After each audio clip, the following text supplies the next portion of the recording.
All right, so I have to give you a little bit of credit for this. Yeah, we can overdub it later. Just I had any crazy stories about? Oh wait, no, I do. I got robbed at gunpoint, mugged. Looking for me, but I ain't checking for them. No. It's sleazy real estate, guys. But you.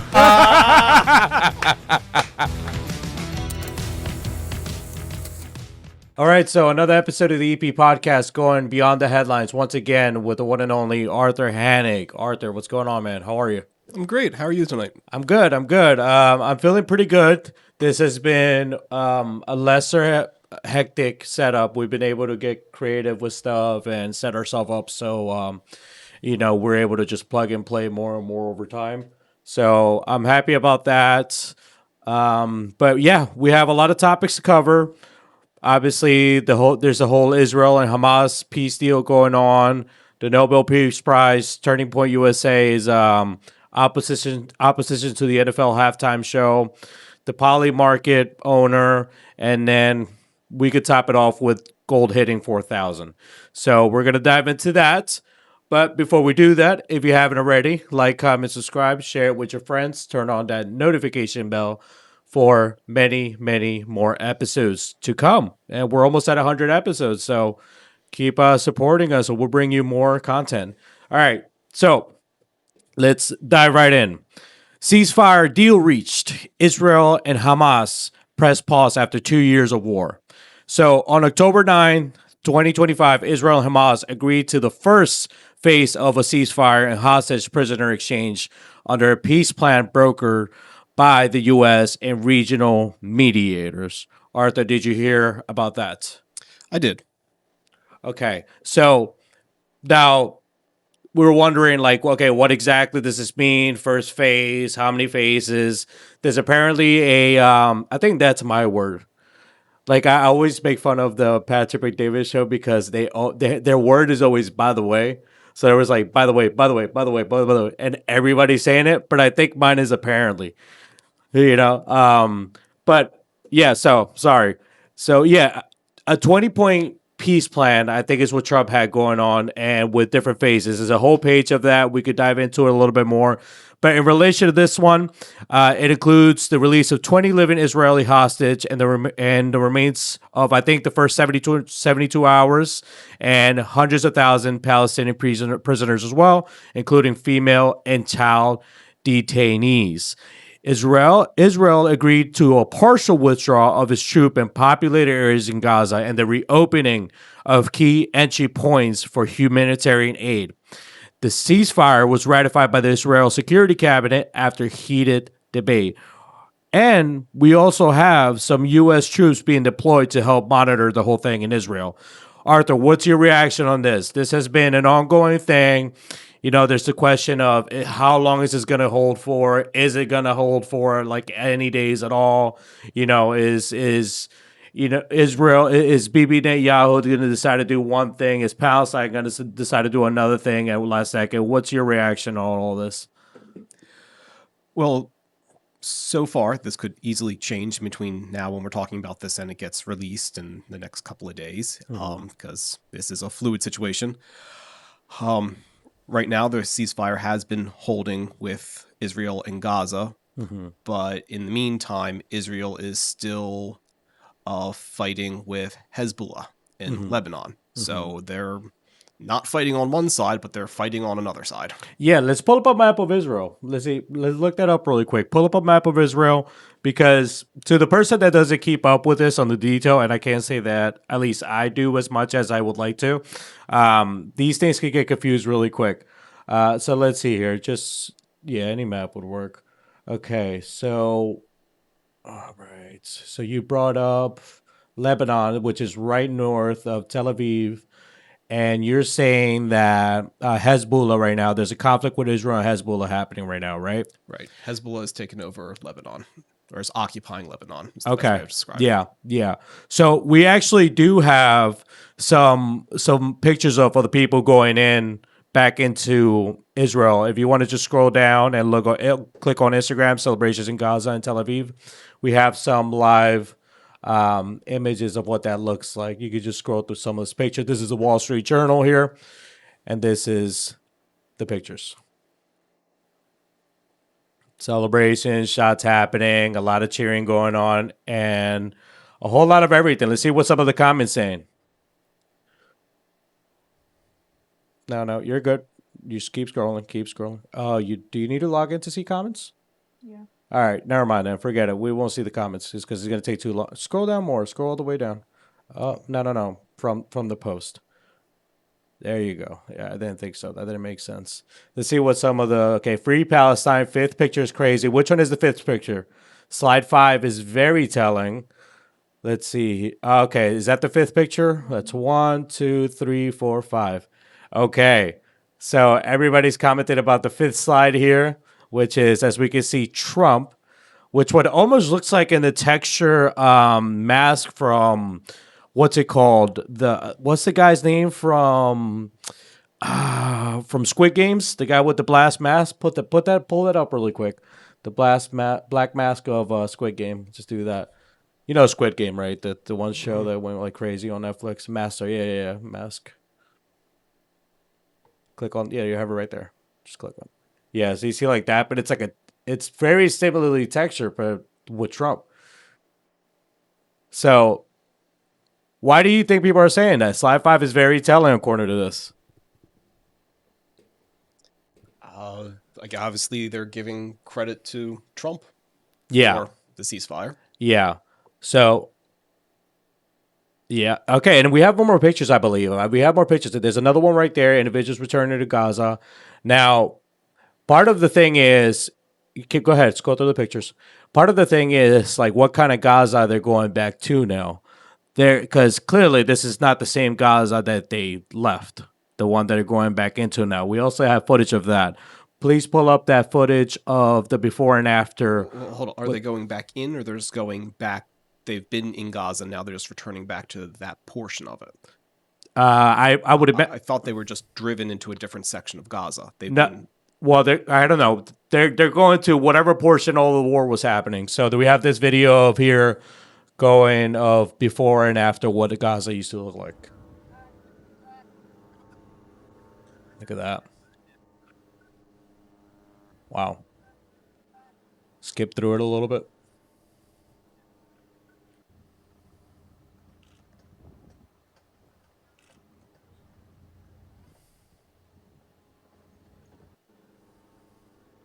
(2020, 2025). Wow.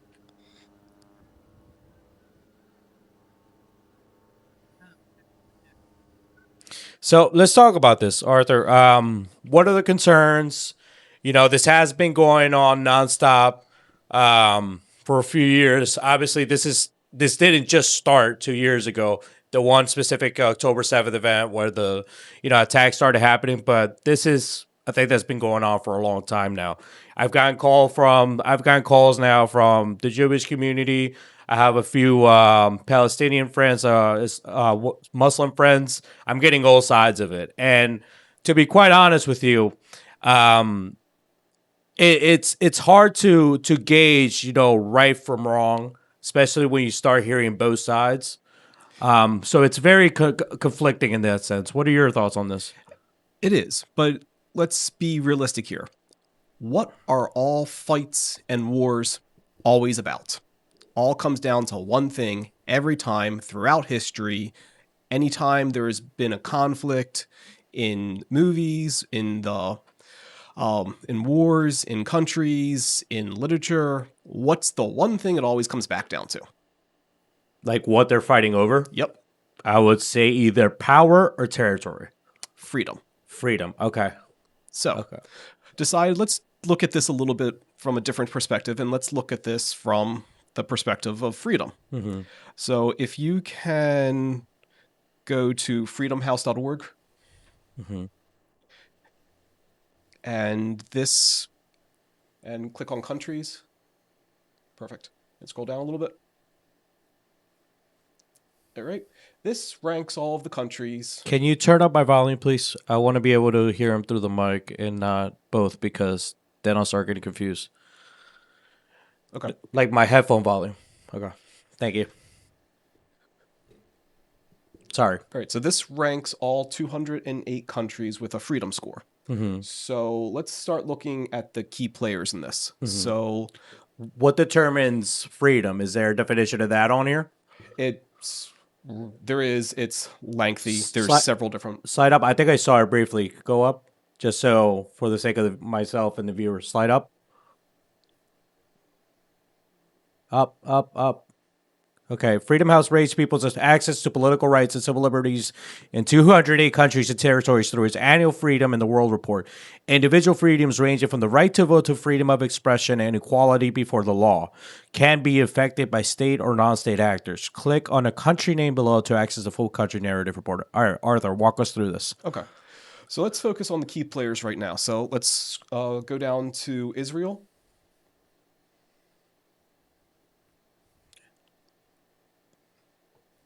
All right, and they have a score of 73 out of 100. So it's considered free, but I mean, let's put this into a school rating system. If you got a 73 on a test, what would that mean? Well, depending on the school you went to, but that's borderline either D or you're getting close to failing. Correct. Yeah. So let's just keep that in perspective. So Israel's at a 73. So that's kind of weak for a freedom score. Let's scroll up to Gaza. Gaza Strip has a 2. Ooh. Now let's go to Lebanon.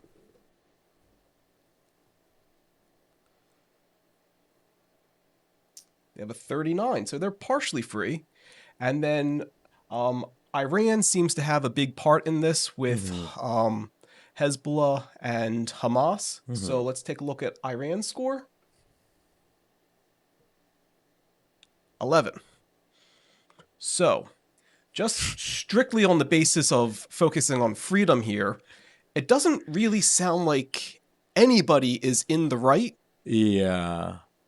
but Israel might be slightly better than the others, but again, it's a 73. Well, if we go off with it, I think this is very telling. Now, can we scroll up to the top of this, and can we sort by freedom score? Oh. Yep. No. Just right where we are, down. Right there. Yep. And do it again. So, every time we read something, we always find out that Finland seems to be the happiest. Now I'm understanding why after I see this chart. Where do we stand in this? That's a very good question. Let's scroll down a little bit. Oh, let's get through the 90s. No, keep going. Let's get through the 90s. Let's keep right around here. 84. So what score would that be in school? That's like a B minus. So there you are. Huh. So, and United States used to be higher. Prior to, the highest our score was prior to 9/11, and we used to be in the 90s. Since then, it's... Is there a chart? Like, if you click on that, does it turn into a chart? I tried it. You can click on it, and then you can go back a couple of years, but you don't get everything. Like over up a little bit. That where it says that 2024 block, you can change the year. Okay. But everything here, it's not.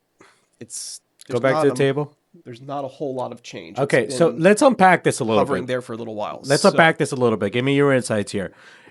Let's remove United States out of the equation and go back to the ones you initially listed. So Israel, Lebanon, and what was the other one? Gaza. And Gaza. Israel. Okay. Of those three alone, Israel has the most. They have the most. They have the most in terms of freedom in this chart.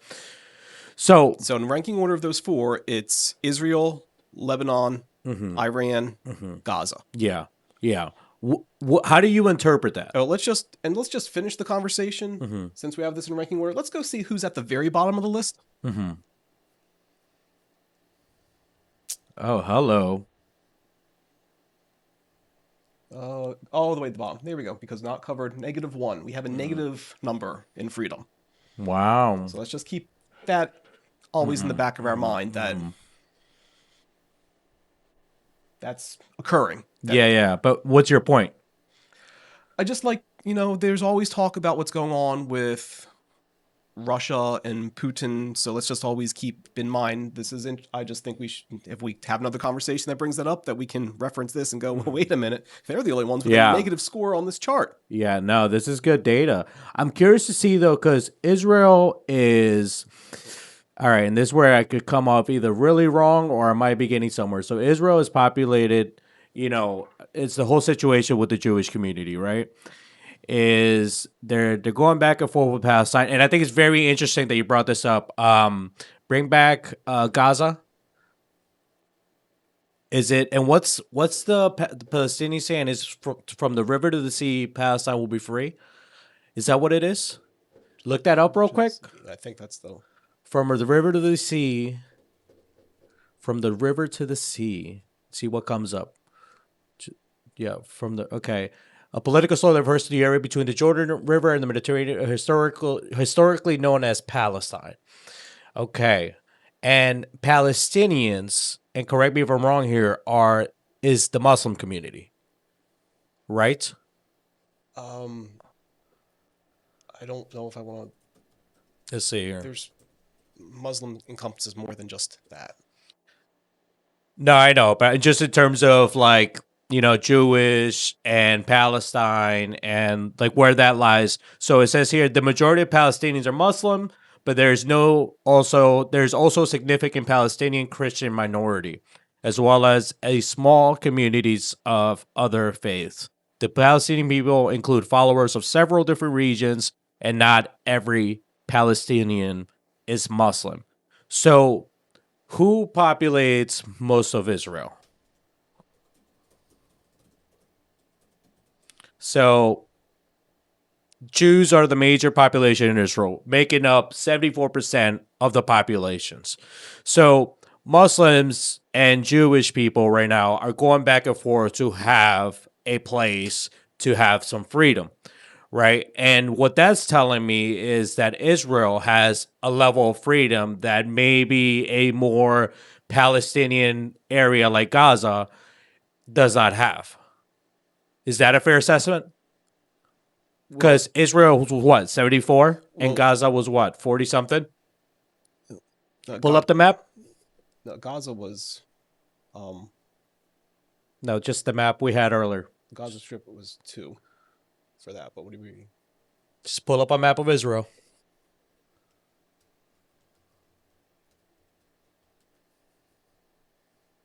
Images. Okay. Just anything. Okay. So now is Gaza, because this is what majority of it, every time you hear about this war, the two locations I specifically hear in Israel more is Gaza and Tel Aviv. So is Gaza mostly occupied by Palestinians? Palestinians. Okay, let's see what this says. Yes, the vast majority of the population in Gaza Strips are Palestinians. Before the 2023 war, the population was over 2 million Palestine residents, which made it one of the most densely populated places on Earth. The Gaza Strip has not had a Jewish population since Israel dismantled its settlements there in 2005. So it is to my understanding that the fight for the Gaza Strip is because they don't want there to be that two-state solution, right? Israel wants Gaza entirely, and they don't want the Palestinian community there. Gaza is being held hostage by Hamas. Okay. Hamas is running Gaza. And Hamas is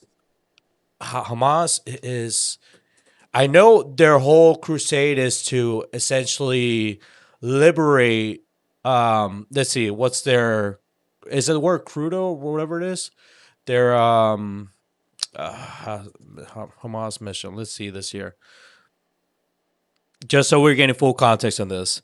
So Hamas' core mission is the liberation of all of historic Palestine and its establishment to an independent Palestinian state with Jerusalem as its capital. Okay, so It sounds like Hamas is trying to see where Jerusalem is and see where the Gaza Strip is. mhm, So Gaza wants to take over, yeah. or not Gaza. Hamas wants to take over. So they're occupying Gaza and they're trying to expand their territory to include Jerusalem. Yeah, because here's the thing, right? If I'm understanding this correctly, and the Jewish community, please feel free to reach out to me and correct me on anything that I'm wrong on this. Same thing with the opposite community. Israel wants Gaza. Israel wants the West Bank. So it's Israel, period. Right? Because to the Jewish community, Israel is their state. I mean, Israel is their country. Is their country, and the part of the war is that Palestinians, they want, essentially their own area as well. Because I don't think it's they want all of Israel. What I do know is Hamas specific thing is targeted towards the Jewish population. That's what is trying to liberate the historic Palestine from the Palestinian state, with Jerusalem being its capital.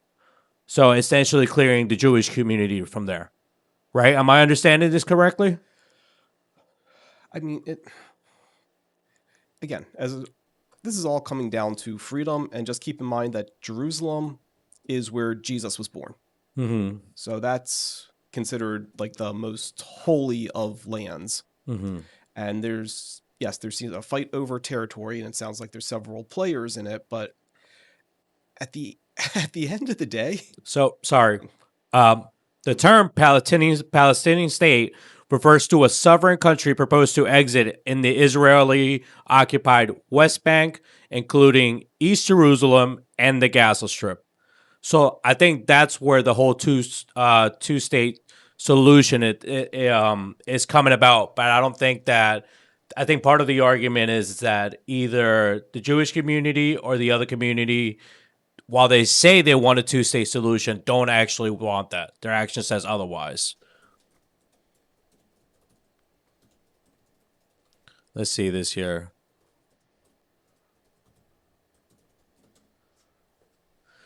So the two-state solution is a proposed resolution to the Israel-Palestine conflict that envisions two independent states, Israel and Palestine. The plan would establish a sovereign Palestinian state, consistently primarily of the West Bank and the Gaza Strip, to exist alongside Israel. It is widely viewed by the international community, including the United States and the United Nations, as the most viable path to peace, though it faces significant oppositions and obstacles. Okay, this is now all making sense to me. Is it making sense to you, Arthur, a little bit? So, Palestinians, they are mostly occupying the West Bank and Gaza, and the whole war is Israel Jewish community wants, that because of historical religion reasons, as you said, Jerusalem and everything like that. So that's what the conflict is. And that's why we're seeing mostly Palestinian people going back into the Gaza Strip, and why it looks the way it looks like now, because they were trying to take it back, and Hamas was blocking. I think it was Hamas Israel was allegedly blocking some of the humanitarian aid to Gaza, because I remember that's part of the conflict was there. Right? Yeah. I think this is how I'm understanding it. So I don't know. This is the interesting part about all this, because like I said earlier, I'm getting calls from both sides. The Jewish argument is that religiously, this is something that's of them, of them, right? But also they say that they've been living in a survival state because of how small, in comparison to the population of the earth, the Jewish population is. So look up of the earth, what is the Jewish population percentage?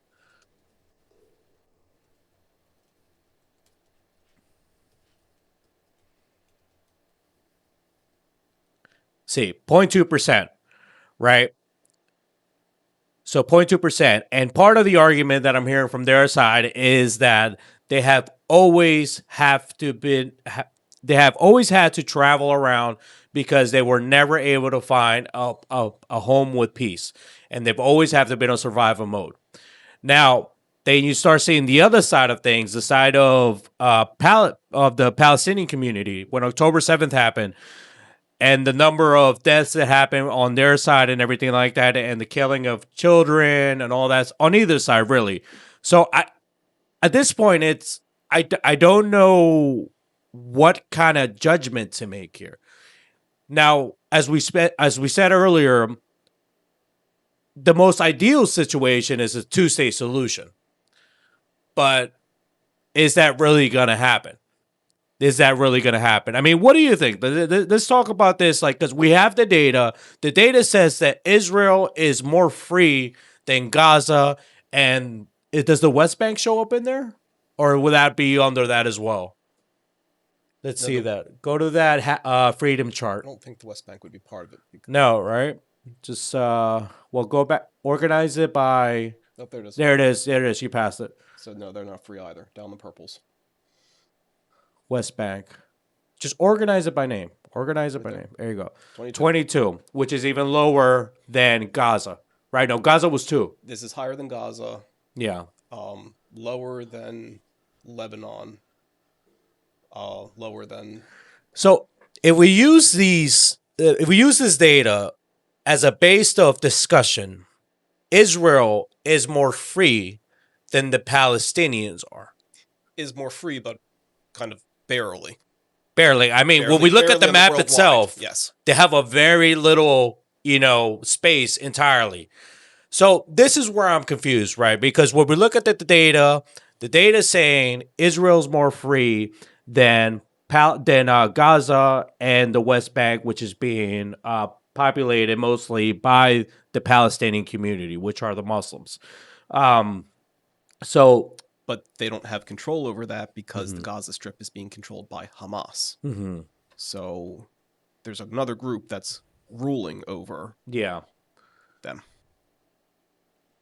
Now, here's my other train of thought here behind this is that I feel like for the longest time, that has always been a thing of lands being conquered by a different population and stuff like that. And it's always been like that with history.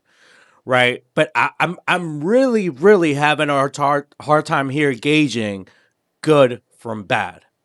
War is good for nobody. Correct, as we understand. People die, lots of resources are going to waste, and I don't know. I really don't know. Where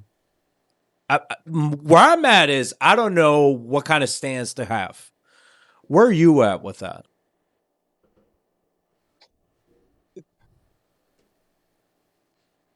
I tried to do some research. There is no one right person or group on this. Mm-hmm. There's valid points from every side, and I don't know how you get around this.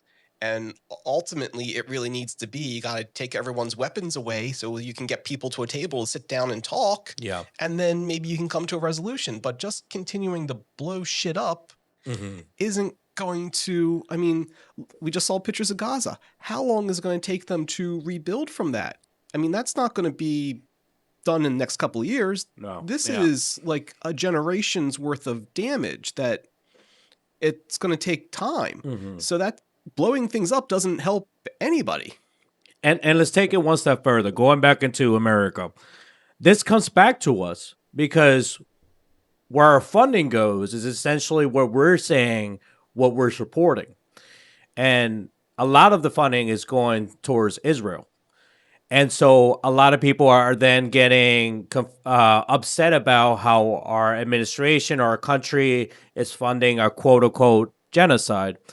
And it causes conflict internally here in the U.S. I mean, I'm curious to see specifically what's going to happen to New York in the next couple of years. Let's go to polymarket.com really quick. I know we're going to talk about that later.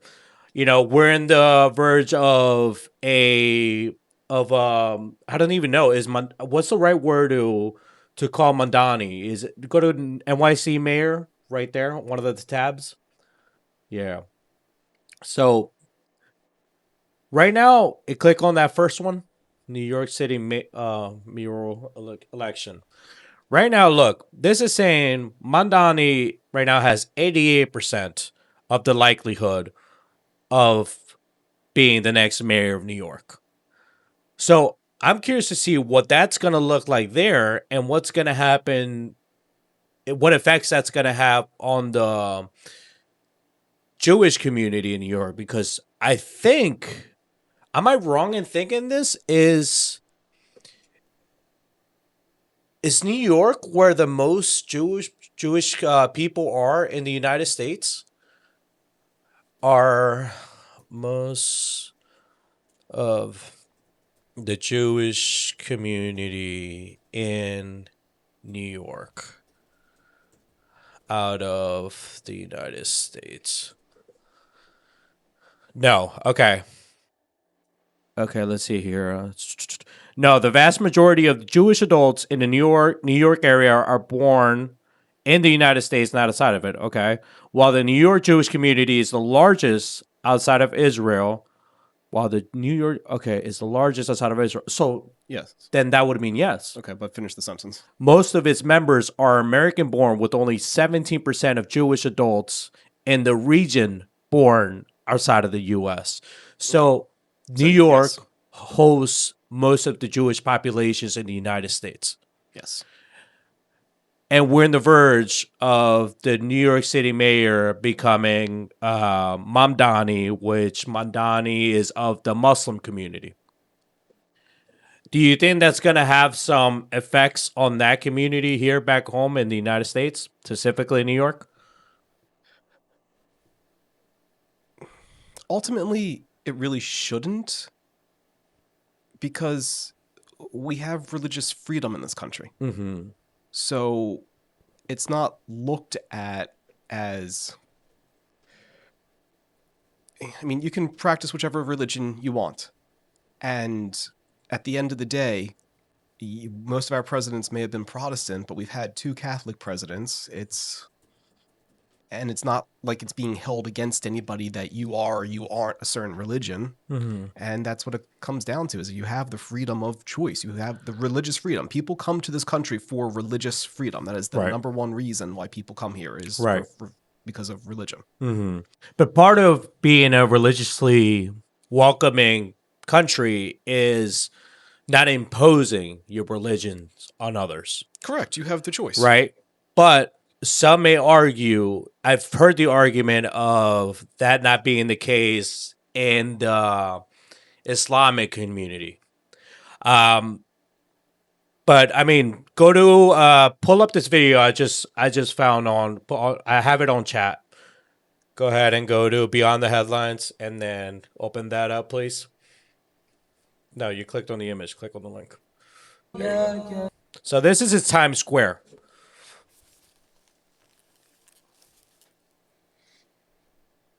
نستعين اهدنا الصراط المستقيم صراط الذين أنعمت عليهم غير المغضوب عليهم ولا الضالين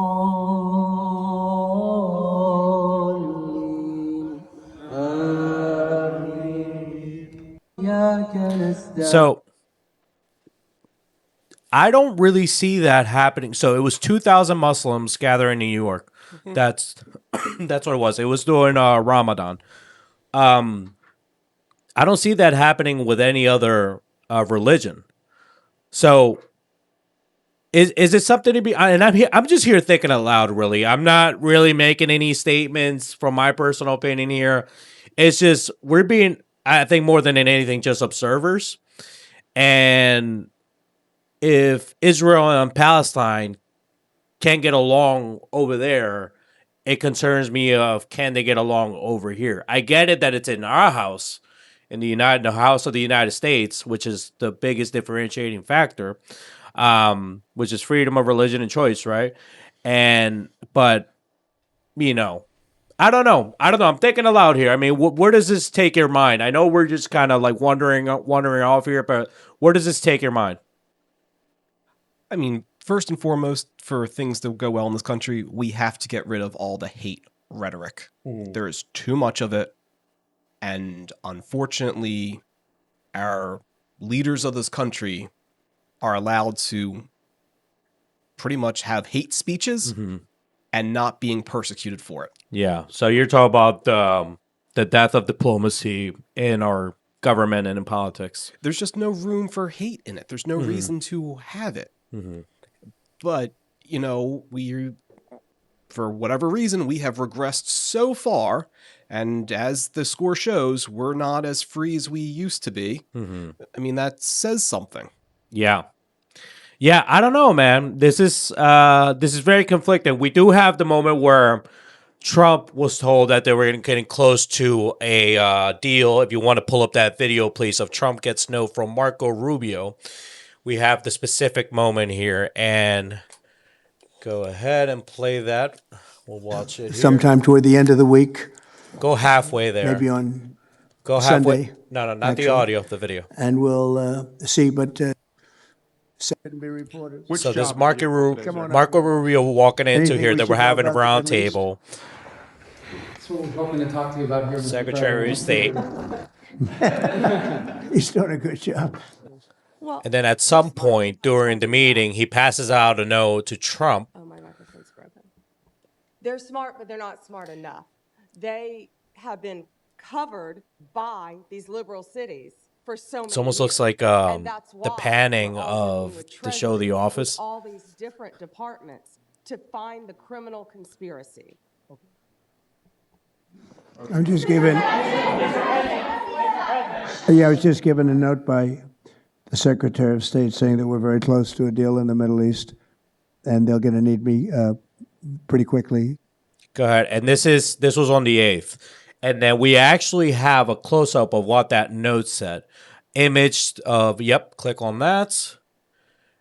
And then right there it says, the note says, well, no, you're good. We need you to approve Truth Social post soon so you can announce deal first. And we also have a screenshot of that Truth Social post if you don't mind pulling it up. So this was the moment Trump announced the first phase of the 20-point peace plan. I am very proud to announce that Israel and Hamas have both signed off on the first phase of our peace plan. This means that all of the hostages will be released very soon, and Israel will withdraw their troops to an agreed upon line as the first steps towards a strong, durable, and everlasting peace. All parties will be treated fairly. This is a great day for the Arab and Muslim world, Israel, all surrounding nations, and the United States of America. And we thank the mediators from Qatar, Egypt, and Turkey who worked with us to make this historic and unprecedented event happen. Blessed are the peacemakers.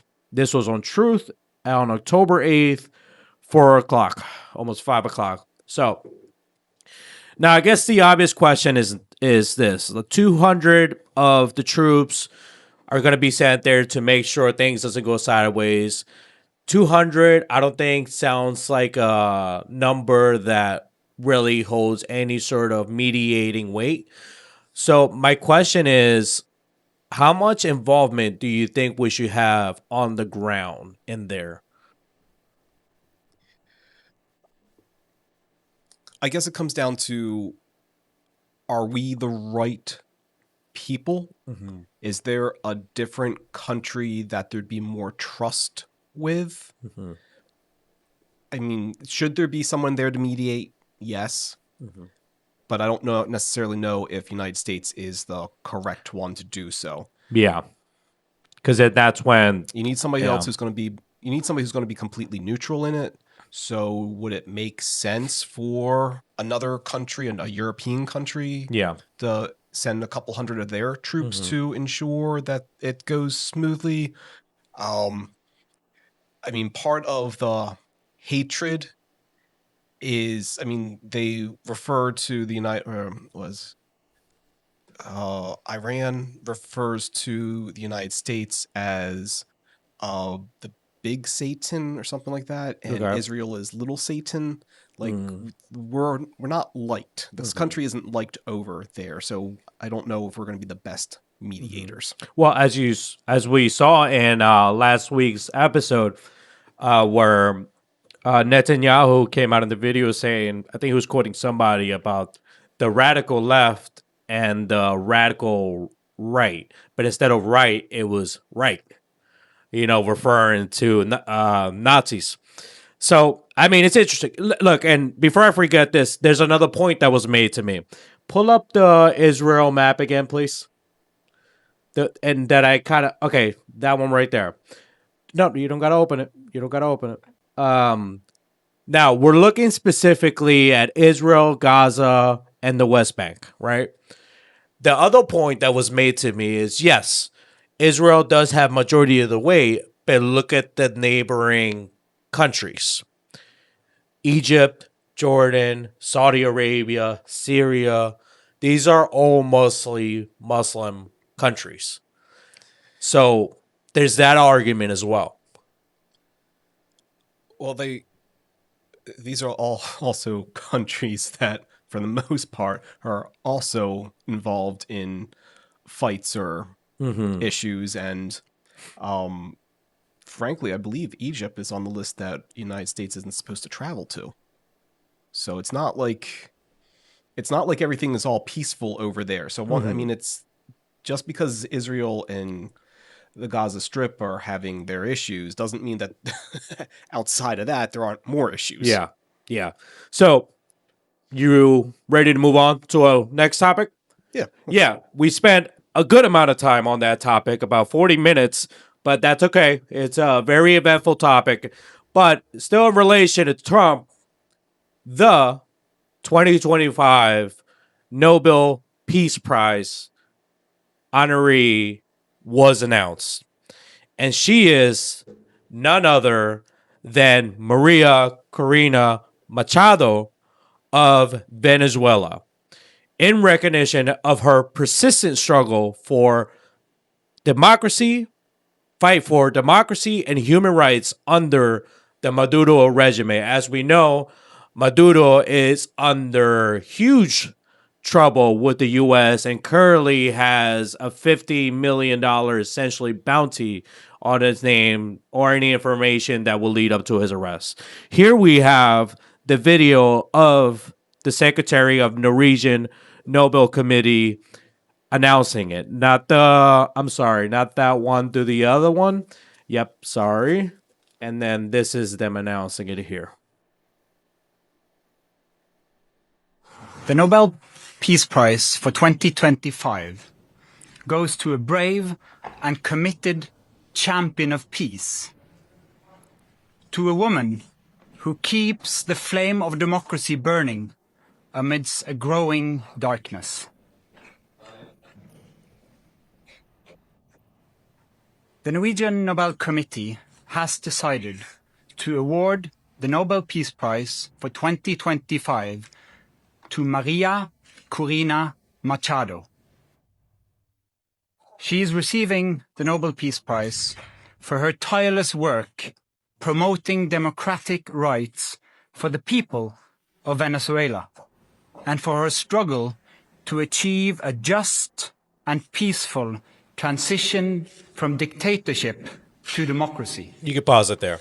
And then if you could pull up the other video you originally pulled up, and then I'll get your thoughts here, Arthur. This is the committee calling her before publicly announcing. In a few minutes,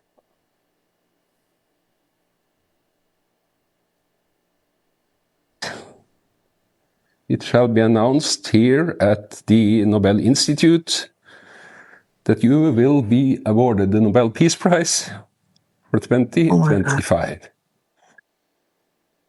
Oh my God.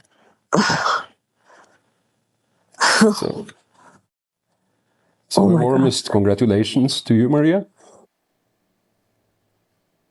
Oh my God. Oh my God. Well, I have no words. I thank you so much, but I hope you understand this is a movement. This is achievement of a whole society. I am just, one person. I certainly do not deserve this. Oh my God. I think both the movement and you deserve it. So I'm sure this comes as a surprise, and I'm sorry to have to wake you up in the middle of the night. Arthur, thoughts? Reactions? Well, before we go any further, let's go ahead and pull up that list again with and let's just see freedom. where freedom and see where Venezuela ranks. Countries. Yeah, don't close out tabs unless you completely have to. That way we could just reference them whenever. It's in alphabetical order, so. Yep. There you go. Oosh. 13. Higher than Gaza. That's not funny. Barely. That's not funny. Okay. All right. Tell me. So, I mean, first of all, let's start with the Nobel Peace Prize has been around since 1901. So it's just wanted to get some reference of how old it is. Mm-hmm. And the winner has frequently been controversial. That's part of this. Mm-hmm. And, she's part of the opposition of Venezuela. Mm-hmm. And if Venezuela is in a 13, I don't see that as being a bad thing if somebody's in opposition of the political regime that's currently in place. Yeah. So there's a lot of criteria that goes into it. Yeah. But it sounds like they've made a good choice. And part of this is to get people talking. Mm-hmm. So it's not just based on what she's done. It's also if they support the movement, like now that she's getting this award, now there's going to be a lot more focus and maybe there's going to be some change in Venezuela and maybe it could happen under the same regime because now they're under a microscope and now that you see it's a 13 for a freedom score. Yeah. That's... Yeah. Questions might start to get asked that people weren't asking prior to the announcement. Right. I mean, under Maduro's leadership, it's been terrible. I think their currency is essentially in the trash. What's the inflation rate right now in Venezuela? Let's look that up real quick. The dollar is like nothing there. So 47.17% in 2024. Look at the chart. Go to images. Yeah. Slow down. All right. So look at that. So it's been clearly substantially doing worse over time. So Venezuela is not good there. Is there such thing like as a happiness score? There's a freedom score. Is there a happiness score? There is, and it was Finland that got the award. Yeah. And if you've also noticed that freedom was 100% there too. So there seems to be a correlation. Oh, absolutely. Is it? Let's see if we can find like a happiness map or some sort of heat map or something like that. Countries. Heat map is probably the word you want to use. But with the Nobel Peace Prize, are you aware of the history of it? No, I can't say I'm too well versed in the Nobel Peace Prize. This is just story. There hasn't been proof, but seems to be the story everyone keeps telling. That first of all, it was founded by Alfred Nobel, and it only happened after his obituary was accidentally printed in the newspaper, and he didn't like what was being said about him because he was the one who created dynamite. Dynamite, okay. So one of the main stories that he didn't like was that the person who created this horrible invention, this destruction, caused all this death, has passed away.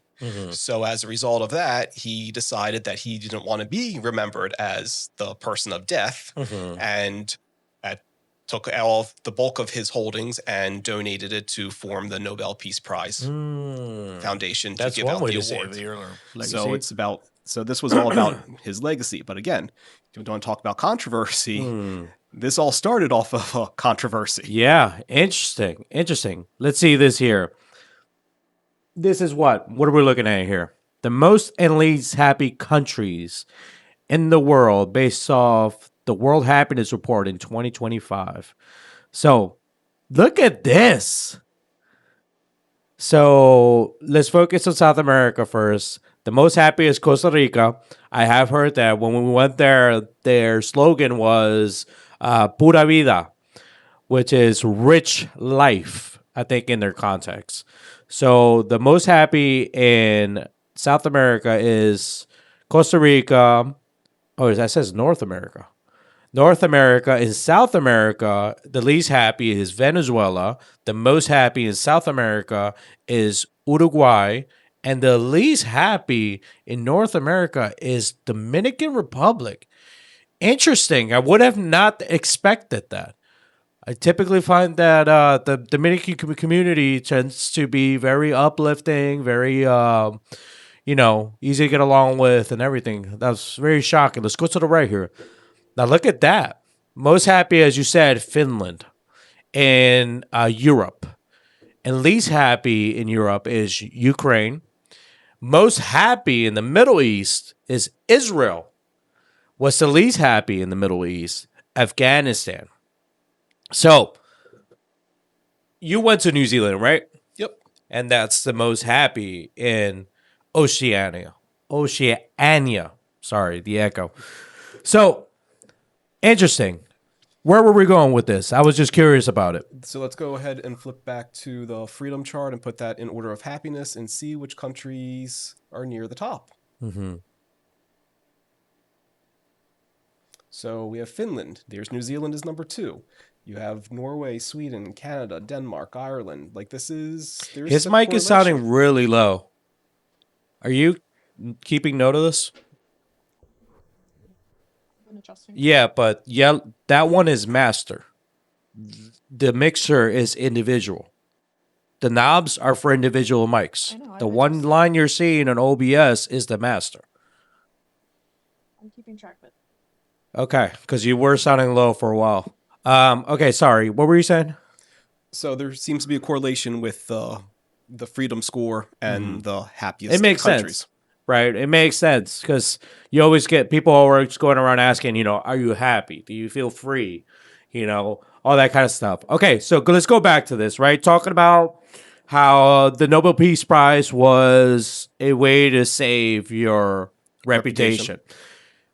We know whose name they've been trying to get really, really hard to win the Nobel Peace Prize this year, and that's Donald Trump. So the White House did react to this. So part of the White House reaction was that the committee is prioritizing politics over peace. So this right here is Stephen Chung, who is the White House communications director. He said, President Trump will continue making peace deals, ending wars, and saving lives. He has the heart of a humanitarian, and there will never be anyone like him who can move mountains with the sheer force of his will. The Nobel Committee proved they place politics over peace, and that's in response to the Nobel Peace Prize being announced to Maria. So, obviously, bitter reaction. We also have a video of Putin reacting to this, and we'll see what Putin said here. As we know, some people refer to Putin as Trump's buddy and everything like that. Бог с ним, не мне судить, но достоин ли недостоин действующий президент США Нобелевской премии, я не знаю. Но он реально много делает для того, чтобы разрешить такие сложные, десятилетиями длящиеся, годами, а то и десятилетиями длящиеся. I know a little bit of Russian, so I can translate. Говорил точно, я знаю. He's sincerely committed to this. В Украине он искренне стремится к этому. Чего-то там удалось, чего-то не удалось. Может быть, еще нам многое удастся сделать. Он точно старается, точно работает над этими вопросами достижения мира и разрешения сложных международных ситуаций. Вот самый яркий пример – это ситуация на Ближнем Востоке. Если удастся довести до конца все, к чему Дональд стремился, все о чем он говорил и что он пытается сделать, но это историческое событие.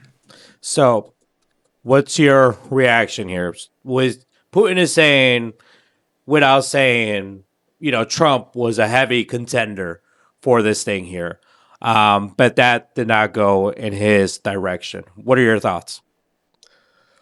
I guess let's start with, January 6th. I would say that would take him out of ruling right away. If you don't believe me, why don't you start asking the 200 police officers that day and see how they feel about it? Because I don't think the majority of them are supporters of him. Pardoning people that beat up police officers, beat up law enforcement, and you think that qualifies you for a peace prize? You couldn't keep peace in DC. And DC's tiny. It's a little thing. It's 10 square miles by 10 square miles. It's 10 miles by 10 miles. So it's 100 square miles. Now, people could also make the argument of DC is currently the safest it's been in a long time due to his efforts. And how many National Guard has he deployed? Well, yeah, because he deployed, the National Guard there, and now if you turn anything into a police state, it will be safe. So, but that's what I'm saying is we got to look at the whole picture. He also has his involvement with the whole peace deal with the Hamas and Palestine and Israel. That's a huge war that's been going on for some time. But I don't know, but the honoree herself, Maria, actually has some thoughts to say on this here. She tweeted this on the 10th, saying, "This recognition of struggle of all Venezuelans is a boost to conclude our task, to conquer freedom.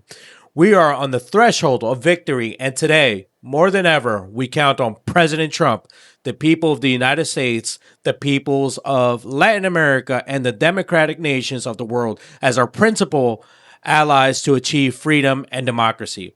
I dedicate this prize to the suffering people of Venezuela and to President Trump for his decisive support of our cause." Now, the committee chose her. She is dedicating it to Trump. What do you think? Politics. So, is the committee really prioritizing politics over peace? Again, it's always been controversial. There's the Peace Prize. Sometimes politics does come into it. Sometimes it is about peace, but they have the criteria. And honestly, you gotta look as the person as a whole. And you know what? Until the Epstein things get released, that could be egg on their face. Well, do you want to have a child molester as first a winner of the Nobel Peace Prize? First is, do we want to have a felon as the president of the United States? And then now is, do we want to have a potential that's another good point. Pedophile, pedophile, but abuser that's in the Epstein list as the honoree of the 2025 Nobel Peace Prize. And we actually have a video of Trump reacting to it. If you could just go to Google Chat, I have a link right there. This just came out, I think, yesterday, late in the day, if not today. Bro, you're done already? 22 hours ago. How? I hired Motion to hire AI employees. AI employees? Yeah. The Nobel Peace Prize, your thoughts? Look, including a very big one, and I'm not sure, when you say big, it's certainly, I think, to the mind of most, the most important deal ever made in terms of peace. But the one we just signed, it's been signed, sealed, and it's going to start taking place now. It's already started. Monday's going to be a very big day when the hostages come back. But I made 8 deals, transactions of wars. The person who actually got the Nobel Prize called me and said, "I'm accepting this in honor of you because you really deserved it." A very nice thing to do. I didn't say then give it to me though. I think she might have. She was very nice, and I've been helping her along the way. They need a lot of help in Venezuela. It's a basic disaster. So, and you could also say it was given out for 24, and I was running for office in 24. All of the transactions that we did in terms of closing, but there are those that say we did so much that they should have done it. But I don't take. I'm happy because they saved millions of lives. So, as Trump of an answer you can get. Thank you, Jimmy. Go ahead, Ponce. What's going on here? As Trump of an answer as you could get. You know, he said she is accepting it, you know, in his name. And, you know, Trump making always the side comments he does is, you know, well, I didn't tell her to give it to me. So what are your thoughts on the Trump comment there? I don't understand why he thinks it's so great that something's happening outside of this country. And right now the government shut down because he can't pass a budget. That's fair. Like you have bigger issues to worry about right here in this country. And you think this is going to be grand. Now, we still don't have our budget passed, but don't worry. You're leaving the country to go handle something overseas. Yeah, I mean, they're calling it the Democratic shutdown. It's how it's being labeled. Of course it is. But last I heard, there's still more Republicans than Democrats, so they can pass it. If they could get all the Republicans to agree, they can pass it. They can't do that. And the other side is saying the exact same thing. How? Let's try math here. It's basic math. How many Republican members of the House are there? All of the Republicans have voted for it. No, they have not. If they all did, can we fact check that? If they all did, this would have passed. I don't think so. Hold on. How do we look this up? Vote for the big beautiful bill. Not the big beautiful bill. Sorry, the continued resolution, the CR. I think that's what keeps getting. What's it called?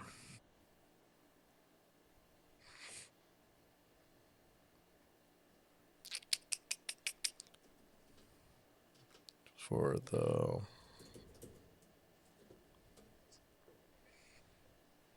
Let's see, did any Republicans vote against the continuing resolution? Okay. 2025 government shutdown.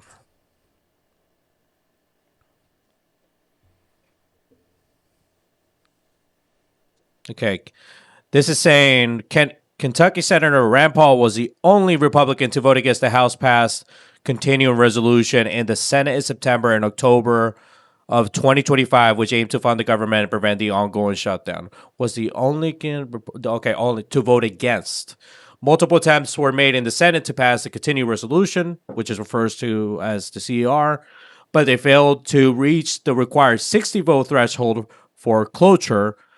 During these votes, Paul was the sole Republican senator to consistently vote with most Democrats in opposition to the measure. So the government shut down October 1st after Congress failed to pass a funding measure for the September 30 deadline. Republicans who had the majority in the House and the Senate passed a clean CR to fund the government through November 21st. Democrats blocked the CR in the Senate, demanding that any spending bill must also include an extension of enhanced Affordable Care Act subsidies, which were set to expire at the end of 2025, which we unpacked a little bit in the last episode. Correct. And those subsidies make a difference on November 1st. Because on November 1st is when people have to sign up for the marketplace. And at the moment, there's no subsidies coming January 1st. They have to sign up on they have from November 1st to December 15th to sign up for something that's starting on January 1st. Yeah, I mean, I remember before it even shut down, one of the arguments that was made was that it was shut down somehow. It was manipulated in a way so that the Epstein files could get delayed even longer. I remember that was one of the arguments as well. But it's not being spoken as much because I think that got overshadowed by the whole Gaza situation. So this is where we are with that. Nobel Peace Prize went to Maria. Trump is not getting it, but she dedicated towards him. Some other leaders of other countries are saying that, he should have gotten it, but, it is what it is. It's always next year. Let's move on. Why don't we? So, Turning Point USA. As we know, Turning Point USA. Sorry, did you have any closing thoughts on that? Turning Point USA launches all-American halftime show to counter Bad Bunny. We actually haven't spoken about Bad Bunny being selected as the halftime show for the 2026 Super Bowl. So that happened already a couple weeks ago. It was already announced a couple weeks ago that he was gonna be the headliner. Now, I've been getting crap left and right about this. It typically comes from the Hispanic community, the Latino community. It comes from the American, that's very conservative community. I'm seeing the arguments on both sides.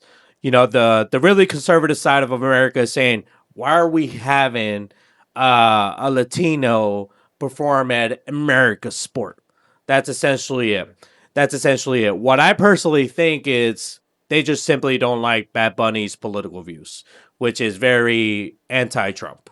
And the whole thing with Bad Bunny is that he's on tour right now. He had his residency tour in Puerto Rico that lasted, I think, a little bit of a month, and now he's going around the world. And he specifically chose to not do the U.S. because in fears of ICE being outside of these concerts. So, but he's going to be doing the Super Bowl. The Hispanic community, super excited about it. I can see both sides of it. I ultimately think that it was a business decision made by the NFL. The NFL has been trying to expand their brand globally. Soccer or football is the most popular sport in the world, but the NFL is trying to make efforts of expanding their brands, which is why they had, I think they played it. They had the Eagles playing in Brazil. I mean, they have some scheduled games for other sides of the country. I mean, I guess just to get the ball rolling on this question before we even dive into the whole Turning Point thing. What are your thoughts on this? Like, is it? I don't know. Where's your mind at with this? Is people that are happy about it? Is people are like, why? He doesn't even speak English. I mean, sing any songs in English. So why have him at an American English speaking event type of thing? I thought he did Spanglish, some in English, some in Spanish in each song. Or at least the ones that I've heard him say. I thought he went back and forth between the two languages. I don't know of any Bad Bunny song that's fully in English. No, not fully in English, but there's English and Spanish in the songs. Spanglish would be like a heavy, like a moderate 50-50 split of, I would say maybe he has some like ad-libs in Spanish, in English, where he says like a one or two English words, but more just to give it an effect or a kick more than anything. But go ahead. Sorry. End of the day, this is 100% a business decision. Let's just call a spade here. Soccer in the United States is growing at a faster rate than the football, or you have to say NFL. So we're on clear terms here. So I think it's starting to worry the NFL. NFL had a decline in viewership in 2024. Now they're painting as a rosy picture and everything's back up and their numbers are higher in 2025. But this has been the conversation for a while now that the NFL, it's losing its audience. Football isn't as popular as a program in schools as it used to be. It's a dangerous sport. Yeah. And all the safety precautions they put in place actually make it more dangerous than it used to be.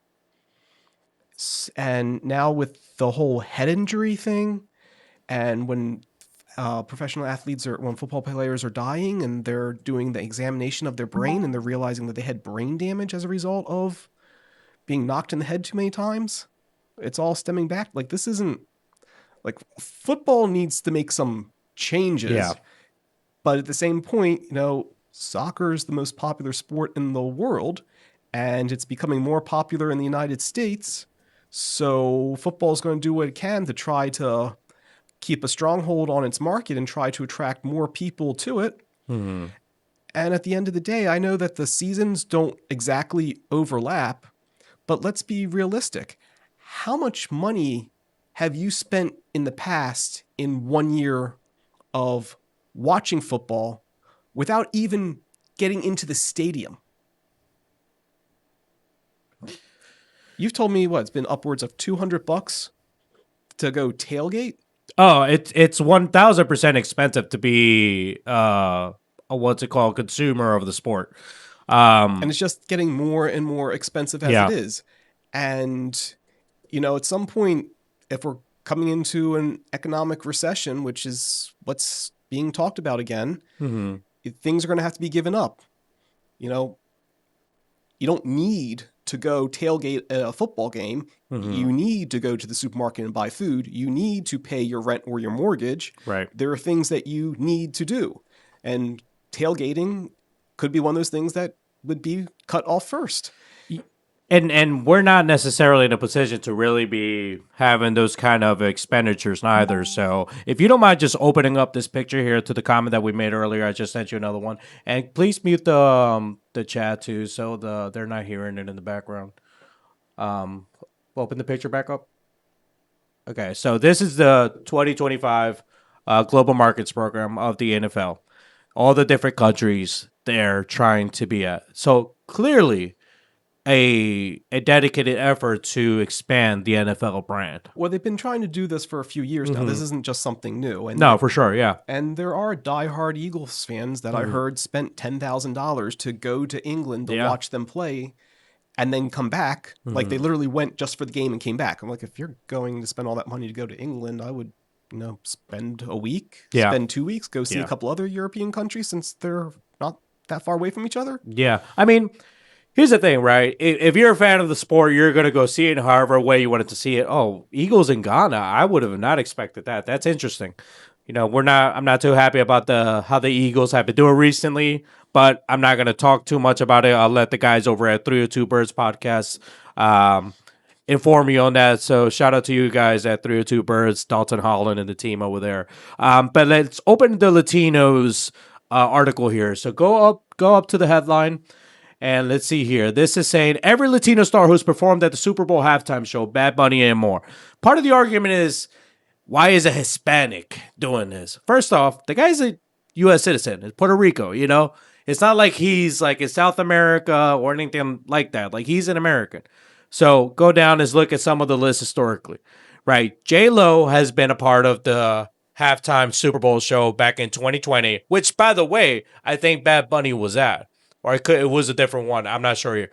So Shakira, Bad Bunny. See, this is the one where he was with J-Lo and Shakira on stage, literally. So Bad Bunny has already performed at the halftime show.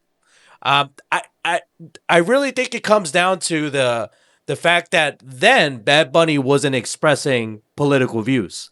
I think it really comes down to it's not going to be 100% in English. It really comes down to something as basic as it's not English. Yeah, I mean, even in we can't play this because we'll get copyright strike. In his New York music video, which came out at some point this year or like a few months ago, there was an end bit about Trump on the radio station, essentially being dubbed saying, "Oh, immigrants are the best thing to happen in this country. We need them desperately," like saying all that kind of mocking at him, right? So what's he doing with those immigrants now? Right, that's what I'm saying. But I think it comes down to that Bad Bunny has been expressing himself politically. What more people here have been on this list? J Balvin, huge star, keep going. Bruno Mars, who is also Puerto Rican, I think. Yep, Puerto Rican. So, I mean, this is not new. Latinos have performed at the halftime show before. Correct. Yeah. In English. This is really, it's a language thing. It's really coming down to, it's 20%-ish of the country speaks Spanish, whether that was their native language or they picked it up as a second language. So 80% of the country does not speak Spanish. I would say it's 70% politics, if I'm being honest with you. I know you keep saying it's politics. What were you at in that? How much do you think it's politics over the language? It's really the language. Okay. The majority of the NFL fans don't speak Spanish. I mean, first of all, the majority of this country doesn't speak Spanish. Yeah, but then it's even a larger percentage of NFL fans that don't speak Spanish than the country. But so I mean, and how- K-pop. how- K-pop is huge in the United States, and they don't even freaking. Some of them singing not even in English. How long is the halftime show? 20 minutes. Mm-hmm. So now you want somebody who doesn't understand a word of what's being said to sit there for 20 minutes, like this is what it's coming down to. You're talking about, and who's the average person that goes to the Super Bowl? It's going to be somebody who's older. Yeah, middle-aged American, middle class. And you just described the demographic that doesn't speak Spanish. Yeah, no. So now you have a stadium full of people that have to sit there. Yeah. Like if you're home, not a big deal. You can take a break. But you can let's flip be the channel. honest. But I don't think that the Super Bowl crowd in particular that attend the Super Bowl is the average football watcher, NFL watcher. Because these seats cost $5,000, $10,000, $30,000, $40,000. I think what mostly is consumed by is corporations that bring in teams, and then they somehow figure out a way to expense it one way or another. Because I don't think the people that go to the Super Bowl are the average football consumer. I don't think that for sure. But no, I totally get where you're coming from. So let's see a little bit more here about. We were talking about him earlier. Let's see what some of the people in the Trump administration have been saying. Not Mike Johnson, but no, you're good. No, you're good on the video. Here's what the Speaker of the House said about Bad Bunny being the halftime show next year.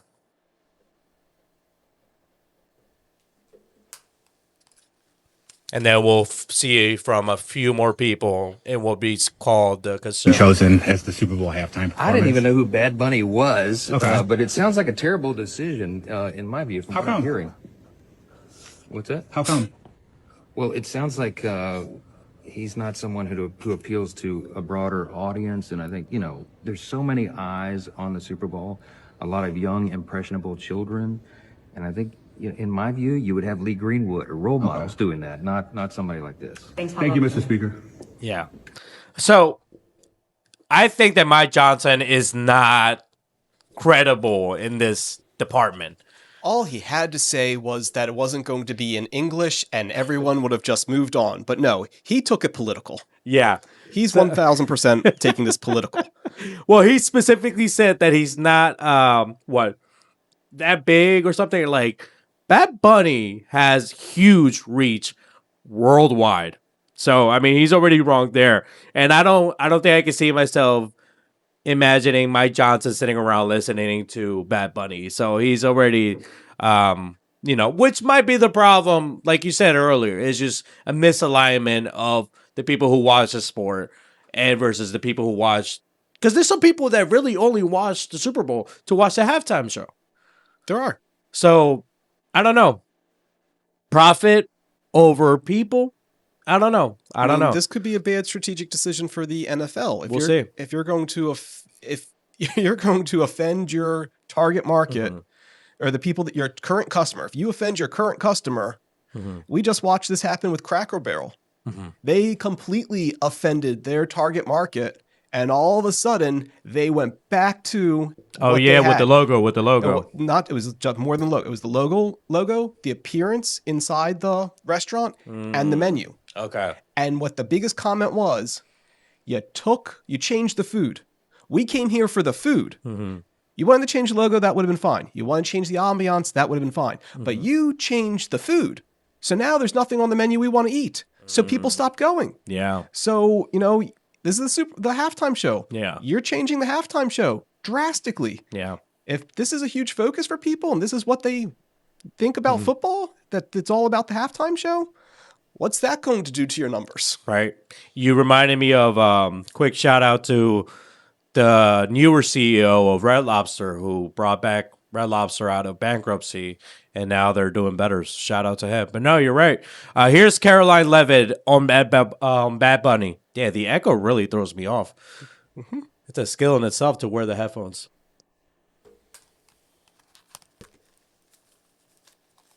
Caroline Levitt which What do you guys is think the about the NFL's decision to name Bad Bunny as the Super Bowl halftime performer, somebody who has not scheduled shows in the U.S. because he says that he's worried that ICE is going to come and arrest his fans? Well, look, I know there are many in this room who are very anxious to hear the president's response to Bad Bunny being the halftime show, so I won't get ahead of him.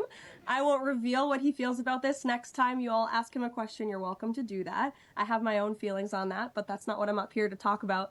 As far as ICE being at the Super Bowl, as far as I'm aware, there's no tangible plan for that in store right now. However, of course, this administration is always going to arrest and deport illegal immigrants when we find them. If they are criminals, we're going to do the right thing by our country. So she says right now, please play the Christy Nome on Bad Bunny video. Here's Christy Nome, who is the U.S. Secretary of Homeland Security. Bad Bunny was selected as the Super Bowl halftime performer. This is an individual who is anti-ICE, who is anti-immigration, says he refuses to tour in America because of that. The NFL is sending a message, presumably, to MAGA, to the Trump administration, by choosing this anti-ICE, anti-immigration enforcement performer. He's scared to perform in America because he's worried that ICE will have enforcement at his concerts. That's what he said in multiple interviews. What is your message to the NFL? What is your message to Bad Bunny? Will there be ICE enforcement at the Super Bowl? There will be, because the Department of Homeland Security is responsible for keeping it safe. So I have the responsibility for making sure everybody goes to the Super Bowl, has the opportunity to enjoy it and to leave, and that's what America is about. So yeah, we'll be all over that place. And we're going to enforce the law. So I think people should not be coming to the Super Bowl unless they're law-abiding Americans who love this country. And your message to the NFL with this decision? It seems like they were trying to send a message to the Trump administration. Well, they suck, and we'll win, and God will bless us, and we'll stand and be proud of ourselves at the end of the day, and they won't be able to sleep at night. Now, they don't know what they believe, and they're so weak. You're good. Pause it. We'll Arthur, fix it. thoughts on Chrissy Nome comments, and then we have a few more videos to play. I mean, she just made the announcement. You know, ICE is going to be at the Super Bowl, so yeah. I mean, so make sure you have your photo IDs ready when you go through security. Yeah. There's apparently going to be a citizenship check. Yeah, don't forget your wallet. Don't forget your wallet. If you know, you know. That's a reference to the one joke you made a while ago. And then, of course, from the big man himself, let's look at Donald Trump's reaction on Bad Bunny on the Greg Kelly show, a News Nation, which I believe is where Chris Cuomo also works, or Newsmax. The NFL just chose the Bad Bunny rabbit, or whatever his name, this guy who hates ICE. He doesn't like you. He accuses everything he doesn't like of racism.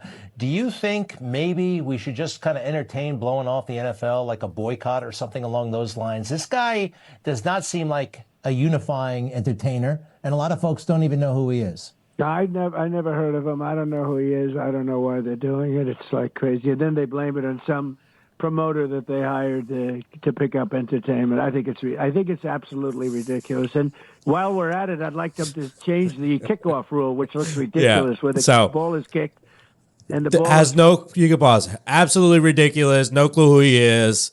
Terrible idea, and supposedly because of a promoter. He didn't name the promoter, but that was Trump on Bad Bunny. And then a few days later, Bad Bunny went to SNL, Saturday Night Live, which he's been on a lot in the last couple of years. And this was his monologue. And specifically on his bit, if you could just go to 2 minutes and 14 seconds about the reaction of the public.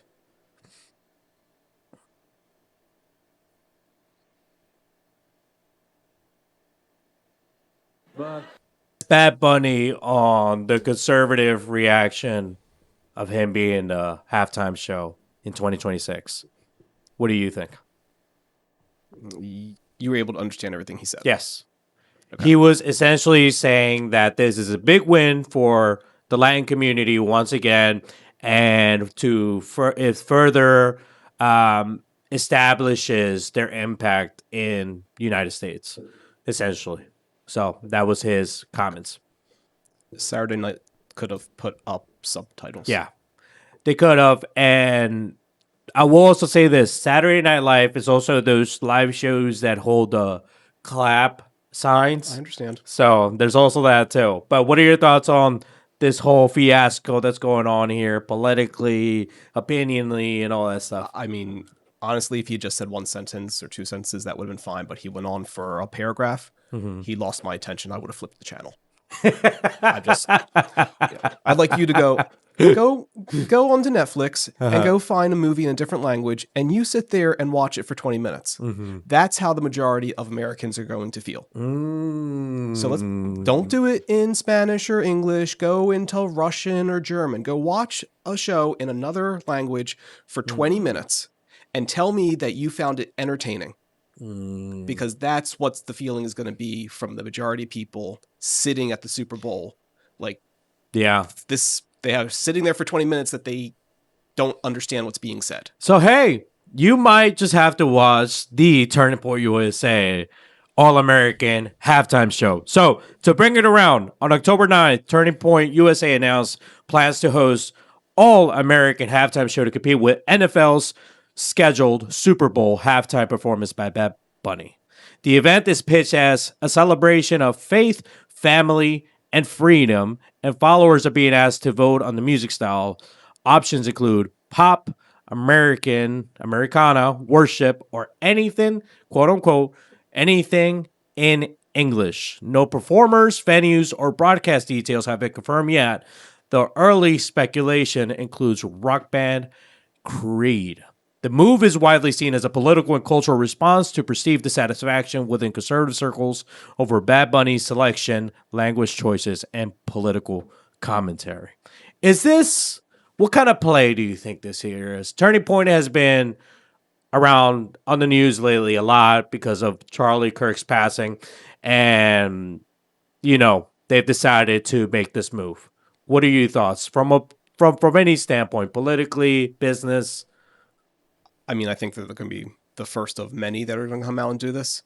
I mean, I don't know if it's still on, but I remember ages ago, you could watch the halftime show of the Super Bowl, or there was a channel on cable that you could flip to, and you could watch puppies for 20 minutes play football. Yeah, the Puppy Bowl? The Puppy Bowl. Yeah. So my guess is if the Puppy Bowl is still around, it actually might be one of its biggest years ever. Okay, Bad Bunny meets Good Puppy. If he's going to alter his performance and do it in English, then I think this whole thing goes away. And that could be a surprise. I mean, he speaks English. Yeah. So, but I don't know how well his songs translate to that, because as we've been before, words don't translate well. So, and that's really difficult in the music industry because it's about the syllables and how it's pronounced and so on, and it doesn't always, when you try to translate it, if it's all rhyming in Spanish, you translate it, all of a sudden there's no rhymes anymore. Right. So I started looking up, has this been historically done before? And apparently it has. They call it counter programming. Oh yeah. So it's not new. This is not a new thing. Apparently in 1992, Fox aired In Living Color during halftime to compete with the Super Bowl. Let's look at the impact there. So we have In Living Color Wikipedia page pulled up, and let's specifically look at the 1992 Super Bowl halftime show tab. Here it says, on the night of 1992 Super Bowl, Fox opted to air an episode of In Living Color head-to-head with the Super Bowl halftime show on CBS. The gambit proved successful in attracting and keeping Super Bowl halftime viewers and drew 20 million viewers for In Living in Color. Moreover, it is credited with the NFL making the decision to adapt the new modern-day usage of popular culture spectacles, which has been used since Michael Jackson's iconic performance at the 1993 Super Bowl. Yes. Thoughts? My first thought is, why has Fox changed? Yeah. Because I don't believe that would be a program that they would even admit that they used to air today. Yeah. So I find that interesting. Yeah, honestly, I didn't even know about this until I started doing research. MTV always had something go on. I remember one year the kids were able to change the channel real quick when all the adults got up to go get food at the buffet, and they came back in and they thought they were watching the Super Bowl halftime show, and then they realized it was MTV, and they're like, "No, we're not watching this shit. Go watch it on the other television. We're flipping. We want to see what's being played at the Super Bowl." Yeah. It might be a good idea. It might be a good way to leverage this current time in the U.S. In terms of conservatism for Turning Point. I don't know. It might be a good business play. I guess we'll see. From an entertainment standpoint, please go watch something in a different language for 20 minutes, then tell me how you feel about it. It's not entertaining. Yeah. I mean, what's it called? Gangnam Style. Psy. I think he's Korean. He blew up when Gangnam. You know the song I'm talking about? It's like oh, but Gangnam Style. Okay. There's Gangnam Style. But how much is he saying? The whole song is not in English, right? I don't think so. Look up Gangnam Style lyrics. But what you just started to describe is mainly noises and sounds. Yeah, well, so that's a little bit different. That's completely different. Yeah, a lot of people are willing to sacrifice what the song is saying just because it sounds good. So what are the? Okay, yeah, I don't know. Yeah, this looks like scribble to me. Yeah, but over 1 billion views, billions of views. He was also performing at one of the New Year's Eve ball drop. I think it was one year. It was him and I forget what other artist. Maybe it was Lady Gaga. Psy. Look this up here. Psy New Year's Eve ball drop performance. Yeah. Oh my God, that was 2012. Yeah, you're getting old. Holy crap! I was gonna go to this. I was still living in New York at the time in Queens, and I got sick that night. So I ended up. Yeah, it was Taylor Swift and Psy, and crowd went crazy. Crowd still goes crazy for Taylor Swift today, but. Yeah, I think from a business standpoint, if it checks out, then it'll be a win for them, especially given the comments that he's saying, because that's a valid standpoint. But I think specifically from Bad Bunny's angle, I think had he not been as outspoken as he's been these past couple of years with politics, he did endorse Kamala Harris. He did mock Trump in arguably his most popular song in his last album. 2 albums ago.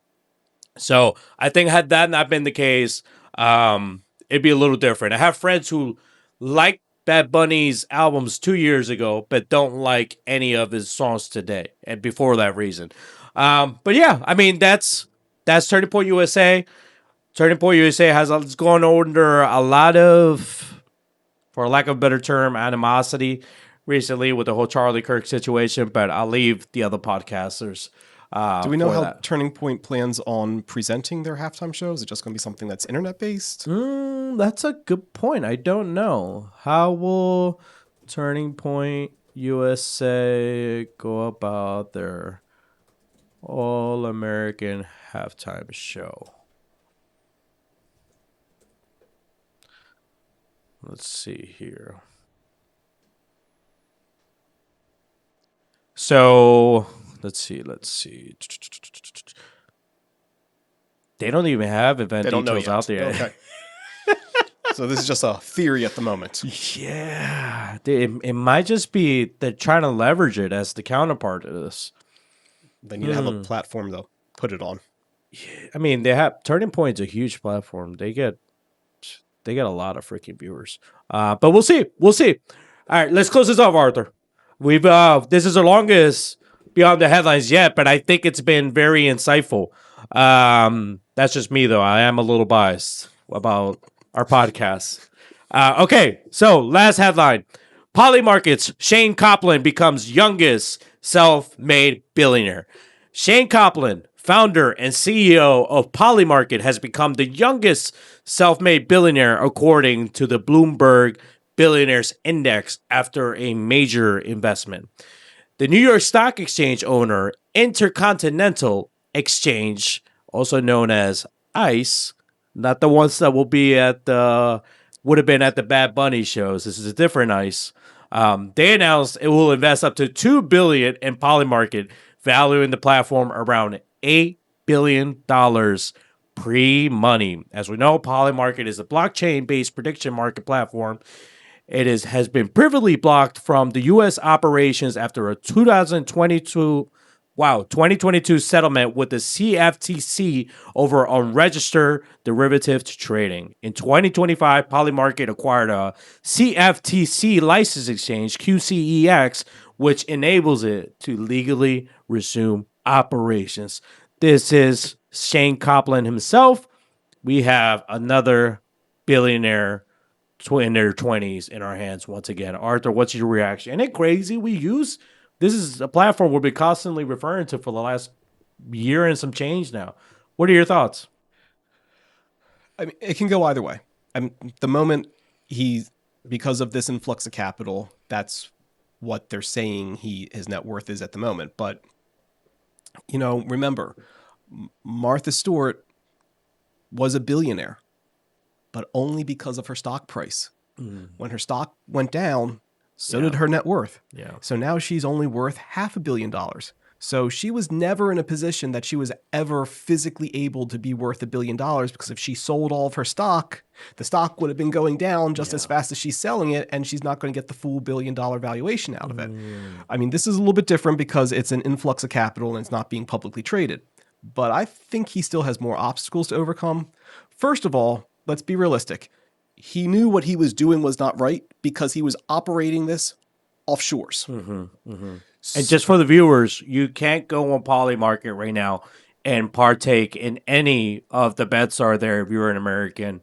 And if you do throw a VPN, it's illegal and you're facing potential charges. Correct. So it's gambling. So he started a gambling site without any of the licenses. Like, go to Las Vegas and start playing 3-card Monte on the street and see what happens. You're not going to last long. Well, I heard someone say it's like the bettor is betting on another bettor. Like ICE with the stock market, with the exchange into now Polymarket. Now Polymarket, I believe, is more blockchain stuff. I think it's like you have to do it through crypto. So that's also, do you think maybe the fact that ICE invested this much money into a platform that's ran by crypto, do you think that's saying something about the confidence in crypto? I think it really is that they believe in his vision and they believe it's going to take off and go someplace. This happens all the time, but it also turns south all the time. So there's no way of knowing what could happen. Like the Wilmington News Journal bought a company that had the potential of being like a $2 billion company, and they didn't understand what they had purchased and only got like 35 million out of it, and they said, this isn't working, just let it go. Like, you had people saying this was a $2 billion valuation, and you didn't understand what you purchased, and you didn't let the people that do what they do what they do. You got involved and interfered, and now you made like $100 million investment and got 35 million return, and like, okay, this isn't working, we're going to cut our losses. When you had the potential for 20 times your money. If you allowed the people to do what they want to do. So, I mean, this situation, I think we've learned that they'll let him do what he wants to do. But also, remember, at the end of the day, what was it? Sam Bankman-Fried. Oh, Sam Bankman-Fried. Yeah, Sam FTX. Bankman-Fried. Yeah. He did what he wanted to do. And he was outside the law. Yeah. Ooh. Yeah, I don't know, man. Like, for starters, I'm not a gambler. I already gamble with myself enough. Bet me all the time at the club. I don't do betting. But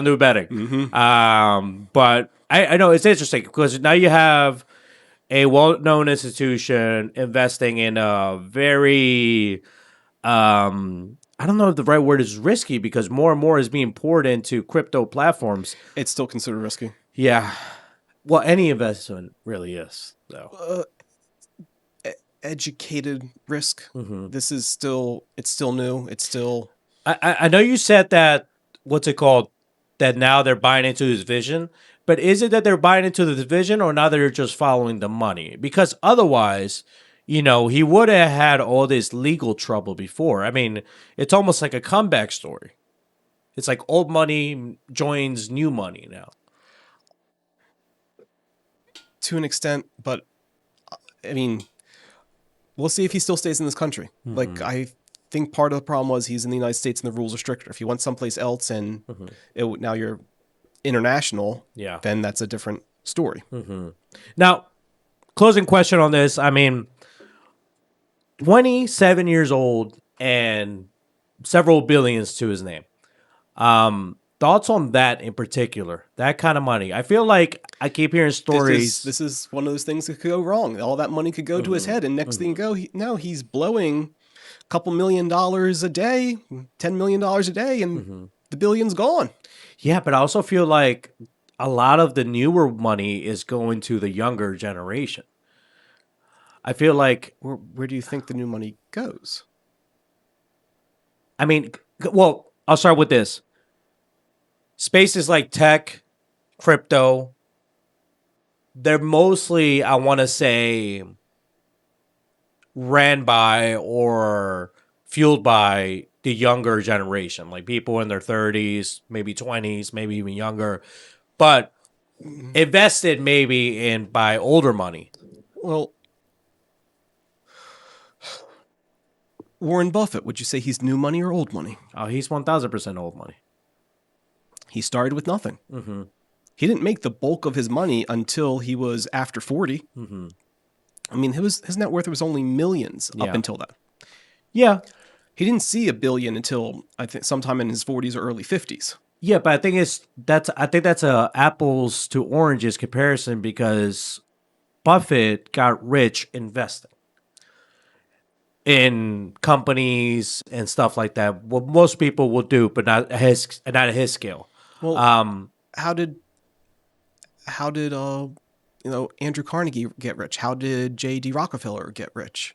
In industries that were... They bought people out. Carnegie bought other steel companies. J.D. bought other oil companies. Like, it's not like they created the idea. They just kept buying and buying and buying until they had essentially monopolies. What they made their money. We're also in a space now where Elon reached $500 billion on his net worth. So and he purely got. So there's two types of wealth, right? Or maybe three. Let's unpack this a little bit. There's the inherited wealth. Then there's the acquired wealth, and maybe either investing or starting up a company where people invest in you and in your idea. So I think, like an example of Elon and Warren, I think those two are a little different from that angle. Because look, $500 million, and Elon is like 40. How old is Elon? I don't even know. He's 50 something. Is he? How old is Elon Musk? Yeah, he's 54. 54, worth $500 billion, probably going to be the first trillionaire we ever come across. And I don't know. Where is it? But again, Elon, all of his money, like, yes, we can say he's worth $500 billion, but he can't cash in on that and walk away with $500 billion. That's going to affect prices. Yeah. So, gotta take it with a grain of salt here. Like, yes, that's an impressive amount of money, but these valuations, it's based on right. Well, food for thought.